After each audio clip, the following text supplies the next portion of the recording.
সর্বশেষ 2টা ওয়ানডে ম্যাচে যিনি দলের টপ স্কোরার ছিলেন তিনি নেক্সট সিরিজের পরের 2টা ওয়ানডে ম্যাচে একাদশেই নেই। সৌম্য সরকারের ক্ষেত্রে সেই ঘটনাটা ঘটেছে। আমরা লাস্ট ওয়ানডে খেলেছি গত অক্টোবর মাসে ওয়েস্ট ইন্ডিজের বিপক্ষে। সেইখানটাতে 3 ম্যাচে 140 রান সৌম্য সরকার করেছিলেন। অ্যাভারেজ ছিল 46.66। ওই 100-র বেশি রান সিরিজে কিন্তু আর কেউ করতে পারেননি।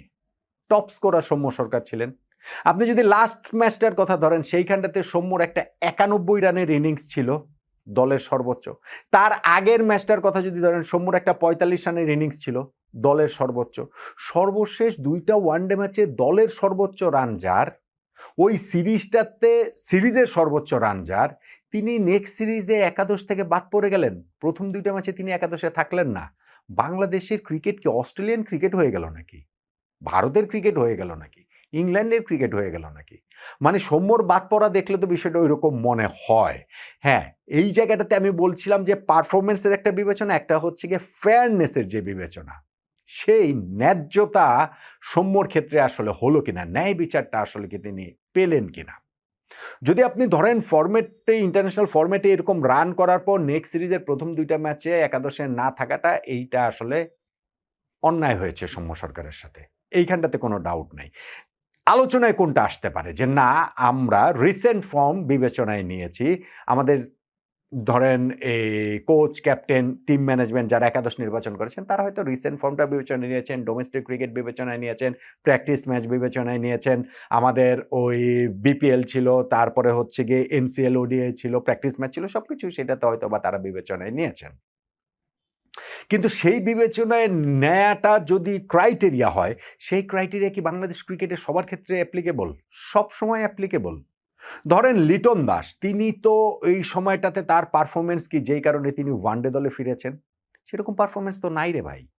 কিংবা ধরেন লিটন ভালো করেছেন, লাস্ট ম্যাচটাতে তিনি আমাদের টপ স্কোরার ছিলেন, অ্যাকচুয়ালি ছিলেন, কিন্তু আমি বলছি যে সবার ক্ষেত্রে কি সেম ক্রাইটেরিয়া মেনটেন করা হচ্ছে কিনা। লিটনের 8টা ওয়ানডে ম্যাচে 13 রান করেছিলেন, সর্বশেষ 8টা ওয়ানডে ম্যাচে। এরপরে কিছুই না করে তিনি আবার ওয়ানডে টিমে চলে আসলেন। আর সৌম্য সরকার লাস্ট সিরিজটাতে টপ স্কোরার ছিলেন, লাস্ট 2টা ম্যাচে দলের টপ স্কোরার ছিলেন, স্টিল তিনি হচ্ছে কি একাদশে থাকবেন না।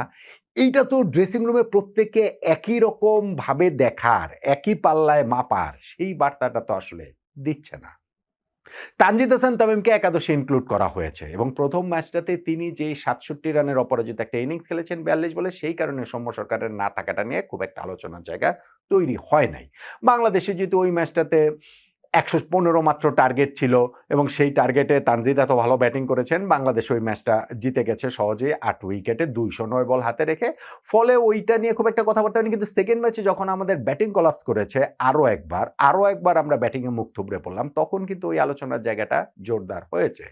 তানজিদ তামিম এই ম্যাচে আবার তিনি 1 রান করে আউট হয়ে গিয়েছেন। এখন সৌম্যর জায়গা যিনি নিয়েছেন তিনি কি প্রতি ম্যাচেই 50 করবেন? না, আমি সেটা বলছি না। কিন্তু সৌম্যকে আপনারা যেভাবে বাদ দিয়েছেন সেই ক্রাইটেরিয়া যদি হয়, তাহলে সাইফ হাসানের জায়গায় সৌম্যকে খেলাবেন না কেন? কারণটা কি? সাইফ হাসানের কেসটা আমি একটু বলি। তিনি ইন্টারন্যাশনাল ক্রিকেট থেকে বাইরে ছিলেন বেশ কিছুটা সময়। গত বছর ফিরে খুব ভালো পারফর্ম করেছেন এবং তাতে করে তার নিজের মাথা ঘোরার আগে আমাদের ক্রিকেট বোর্ডের মাথা ঘুরে গেছে, আমাদের ক্রিকঅপস কমিটির মাথা ঘুরে গেছে। তারা সাইফ হাসানকে একটা ফরম্যাটের টি-20 ফরম্যাটের ভাইস ক্যাপ্টেন করে দিলেন এবং সাইফ হাসানের সর্বনাশটা করে দিলেন। ভাইস ক্যাপ্টেন হওয়ার পর সাইফ হাসান রান করাটা মোটামুটি ভুলেই গিয়েছেন। একটা টেস্ট খেলেছেন, সেখানে 2 ইনিংসে করেছেন 14 আর 18। 3টা টি-20 খেলেছেন, সেইখানটাতে করেছেন 6 রান, 19 রান, 22 রান এবং এই সিরিজে যে 2টা ওয়ানডে ম্যাচ খেলেন সেখানে করলেন 4 রান আর 12 রান। কোনো ফরম্যাটেই রান পাচ্ছেন না। ডোমেস্টিকে বিপিএলটা যে খেলেছেন সেই বিপিএল এর প্রথম 8 ম্যাচ মিলে মাত্র 60 রান করেছিলেন তিনি। 8 ম্যাচে 60 রানস করেছিলেন অনলি। লাস্ট ম্যাচটাতে তিনি একটা 50 করে, সেটা ঠিক আছে, সেটা আর কতটা আর কাভার দিতে পারবেন। এবং এই সিরিজের 2টা ম্যাচেও তিনি আসলে ব্যর্থ হয়েছেন। তাহলে তাকে কি জন্য কন্টিনিউ করবে? হ্যাঁ, সৌম্য সরকারও যে ডোমেস্টিক ফর্ম তার খুব ভালো ছিল তা না। বিপিএলেও তিনি ওই ৬ টা ইনিংস খেলেছেন, সেখানটাতে তার একটা মাত্র 50 ছিল। কিন্তু ইন্টারন্যাশনাল ক্রিকেটের হিসাবটা যদি আপনি ধরেন, আপনি যদি সাইফের ক্ষেত্রে ধরতে পারেন যে না, সাইফ লাস্ট ওয়ানডে ম্যাচে ৮০ রান করেছে, ফলে তাকে আমরা তো একাদশে রাখবো। তাহলে তো ভাই লাস্ট ওই ওয়ানডে ম্যাচে, যেই ম্যাচে সাইফ ৮০ করেছে সেই ম্যাচে ৯১ সৌম্য করেছে। তার আগের ম্যাচে ৪৫ সৌম্য করেছে। ওই সিরিজের টপ স্কোরার সৌম্য ছিল। তাহলে সৌম্য সরকারকে এইখানটাতে রাখা হবে না কেন? Saif Hasan is struggling.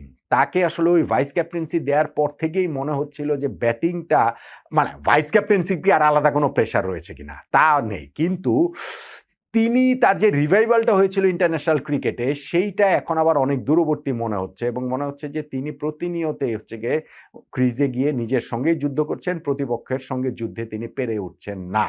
এবং সেই জায়গাটাতে আমার কাছে মনে হয়, আপনি যদি ফেয়ারনেসের কথা বলেন, সেই ক্ষেত্রে সাইফের জায়গায় সৌম্য লাস্ট ম্যাচে একাদশে জায়গা পাওয়াটা ডিজার্ভ করেন। ভাই, ক্রিকেট খেলা বা পারফর্মিং আর্ট যে কোনো খেলাধুলা, এইরকম জিনিসপত্র আসলে খুবই রিস্কি। ধরেন এমন হতে পারে যে সাইফ হাসানকে একাদশে রেখে দেওয়া হলো। সাইফকে যদি একাদশে খেলায়, আমার কাছে এখন মনে হচ্ছে যে সাইফের জায়গায় সৌম্যকে খেলানো উচিত। কিন্তু সাইফকে যদি একাদশে খেলায়, আমি অবশ্যই চাইবো সাইফ যেন ওই ম্যাচে খুব ভালো পারফর্ম করেন। সেটা আমি চাইবো না? আরে আশ্চর্য! সেটা তো চাইবই। কিন্তু আপনার ফেয়ার কিনা ম্যাচের আগের হিসাবে সেই আলোচনাটা করছি।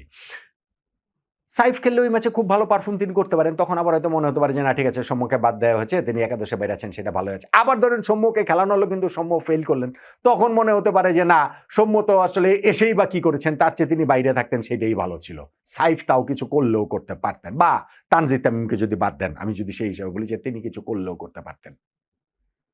কিন্তু হিসাবটা যখন ফেয়ারনেসের, পারফরমেন্স তো আমি বলছিলামই, কিন্তু ফেয়ারনেস, ন্যায্যতা, ন্যায়, সেইখানটাতে আমার কাছে মনে হয় যে সৌম্য সরকার একাদশের জায়গাটা ডিজার্ভ করেন। প্রথমত তাকে যেভাবে একাদশ থেকে ছুঁড়ে ফেলা হয়েছে সেইটা তিনি ডিজার্ভ করেন না। আর যেই ক্রাইটেরিয়ায় তাকে ছুঁড়ে ফেলা হলো, এখন অন্যদের ব্যর্থতার কারণে সেই সেম ক্রাইটেরিয়াতে সৌম্য সরকারকে একাদশে কেন নেওয়া হবে না? পাকিস্তানের বিপক্ষে এই ম্যাচটা বাংলাদেশের জন্য গুরুত্বপূর্ণ, ভীষণ রকমের গুরুত্বপূর্ণ। এবং আগের ম্যাচটাতেও আমরা দেখেছি যে ফার্স্ট খেলাটাতে আমরা এত দাপটের সঙ্গে জিতলাম, কিন্তু সেকেন্ড ম্যাচটাতে আমরা একেবারেই অসহায়ভাবেই পাকিস্তানের কাছে চেয়ে চেয়ে মোটামুটি হেরে গেলাম। বৃষ্টির দায় দিয়ে ভাই কোনো লাভ নাই।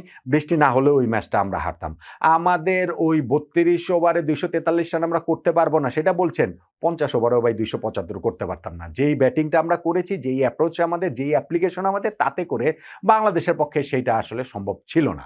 এখন সৌম্য সরকার একাদশে ঢুকলেই, ওপেনিং স্লটে একটা চেঞ্জ হলেই কি বাংলাদেশ টিম চেঞ্জ হয়ে যাবে? না, অবশ্যই না।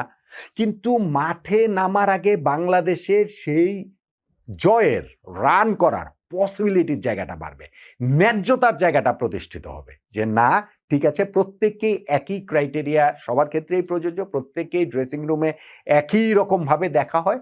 সেই হিসাবে হচ্ছে গিয়ে সৌম্য সরকার এই লাস্ট ম্যাচে একাদশে জায়গাটা ডিজার্ভ করেন বলে আমার কাছে মনে হয়। আমি আবারও বলছি, সৌম্য একাদশে এসে ফেল করতে পারেন, কিংবা সাইফ অথবা তানজিদ তামিম তারা একাদশে থেকে গিয়ে খুব ভালো করতে পারেন, কিন্তু ম্যাচের আগের যেই হিসাব, সিরিজের আগের যে হিসাব ছিল, সেই হিসাবে সৌম্য সরকার একাদশ থেকে বাদ পড়াটা ডিজার্ভ করেন না। এবং ম্যাচের আগের, এখন থার্ড ওয়ানডের আগের যে হিসাব, তাতে করে ওই দুইজনের কোনো একজনের জায়গায়, বেশি করে সাইফ হাসানের জায়গায় আমার কাছে মনে হয় যে সৌম্য সরকারের একাদশে থাকাটা, একাদশে ঢোকাটা তিনি আসলে ডিজার্ভ করেন।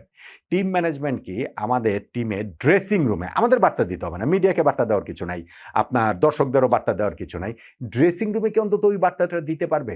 ফেয়ারনেসের বার্তা, যে না, টিমের সবাইকে সমানভাবেই দেখা হয়, এবং সেই বার্তা যদি দিতে চায় তাহলে